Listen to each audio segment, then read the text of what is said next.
Dharampur police મથકમાં પ્રોહિબિશનના ગુનામાં wanted આરોપીને પોલીસ મહારાષ્ટ્ર વિરારથી ઝડપી લાવી.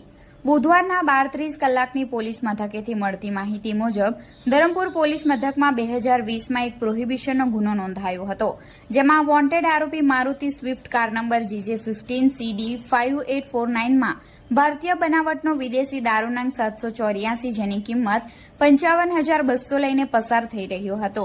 જે દરમિયાન પોલીસની ટીમે બાતમી મળી હતી કે વોચ ગોઠવી કારને ઝડપવા કાર્યવાહી કરી હતી, પરંતુ કાર ચાલકે પોલીસની નાકાબંધી જોઈ કાર થોડે દૂર મૂકી અંધારાનો લાભ લઈ ઘટના સ્થળેથી ફરાર થઈ ગયો હતો. જેમાં પોલીસે દારૂ અને કાર મળી કુલ 5,05,200 રૂપિયાનો મુદ્દામાલ કબજે લઈ ચાલકને વોન્ટેડ જાહેર કરી ગુનો દાખલ કર્યો હતો.